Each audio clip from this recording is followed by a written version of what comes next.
Social media দেখছি তোমার আলু নিয়ে কন্ট্রোভার্সি চলছে, মানে আলুর ভিতরে পোকা বেরাচ্ছে, তোমার আলুতে পোকা রয়েছে, এবার আলু ভালো না, আর তোমার আলু নিয়ে কেন এত মানে মাতামাতি? আমি খারাপ করেনি, সারা রাত ঠাকুর দেখেছে সেদিনকে লাইন দিয়ে বিরিয়ানি নিয়ে, এটা স্বাভাবিক রাগ হয়।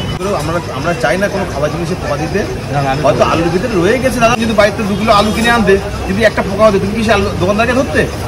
ভুল হয়ে গিয়েছে, কিন্তু তুমি সেটা আলু ভিডিও করলে ভালো ভিডিও করো না। আমি ভিডিওটা দেখেছি ভাই, কোনো খারাপ রিভিউ দেয়নি, এবার পোকা বেরোয় গেছে, এটা ওদেরও দোষ না। তুমি ভিডিওটা দেখেছো? ভিডিও দেখো, ওটা কিন্তু রাইসের বলছে, রাইস নিয়ে কোয়ালিটি কোনো কথা হবে না। গোটা আলু দিয়ে তোমার গোটা আলু দেখাবো একটা, আমি তোমার দেখাচ্ছি গোটা আলু। কি করে জানবো যে আলুর মধ্যে সমস্যা হতে পারে? বলেনি ভাই, না খারাপ বলেনি তো, হয়তো আগের মধ্যে বলেছে, কিন্তু ওরা খারাপ কোনো কথা বলেনি, কিন্তু ওরা একবারও আমাদের নামে কোনো বদনাম বা খারাপ কিছু বলেনি। হ্যাঁ, ভুলটা ধরা দিছে। এবার দেখ সারা রাত ভাই লাইনে দাঁড়ায় বিরিয়ানি নিয়ে, তারপরে এটা একটা মানে রাগও না, একটা অভিমানে হয়তো ভিডিওটা করেছে। কিন্তু আলু দিতাম তখন আমি বলতে পারতো ভাই কাটা আলু দিয়েছি, ওরা দেখার ফলো দেবে, কাটা আলু দিলে তো হয়তো খারাপ হতো, সেটা আমরা হয়তো দিতাম না, বলে না। কারণ ওনার জায়গায় আমি হলে আমারও একটু রাগ উঠেছে, আলুটা খারাপ হয়ে গেছে, কিন্তু খারাপ কোনো কিছু খারাপ বলে। আমি এইটুকুই বলবো যে আমাদের ভুলটা ধরে দিয়েছে, বা কোনো মানে ভিডিওতে কোনো বাজে ভিডিও করেনি তো, বলেছে রাইস নিয়ে কোনো কথা হবে না।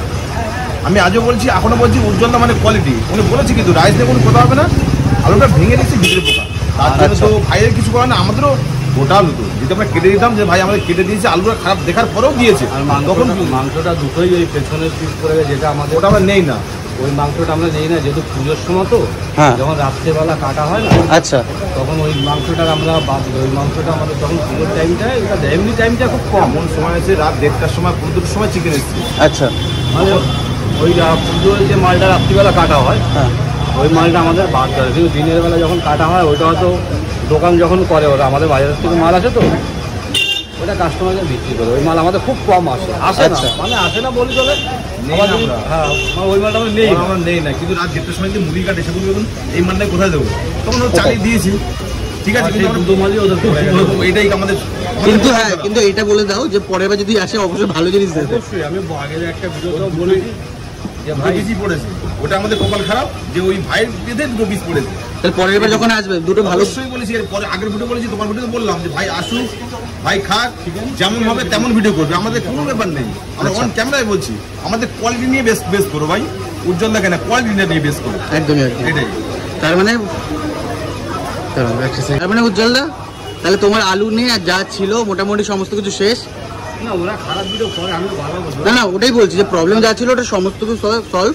তো উজ্জ্বলরা নিজেরাই বলছে যে পরের বার তোমরা যদি অবশ্যই এসো, জিনিসটা আরো ভালো বেটার তোমাদেরকে দেওয়ার চেষ্টা করা হবে।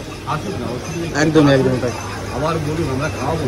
আচ্ছা আচ্ছা আচ্ছা, ভিডিও যাবো না ভাই, রাগ করবো না দাদা, আসলে আসলে আবার রাগটা আসলে এখানে আসলে রাগটা ঠান্ডা হবে, রাগ করে থাকে। আচ্ছা আচ্ছা, কিন্তু ওরা ভালো, আমি বলছি ভালো, আমাদের দোকানে আসে, হ্যাঁ বিরিয়ানি খায়, এবার ইচ্ছে তো কেউ কোনো কিছু করে না। ওটাই যদি কি বলবো, ওদের মতো খারাপ হয়ে গেছে একটা জিনিস, ওটাই ঠিক, আসুক, আসলে আমি ওটাকে ঠিক করার চেষ্টা করবো। ঠিক আছে।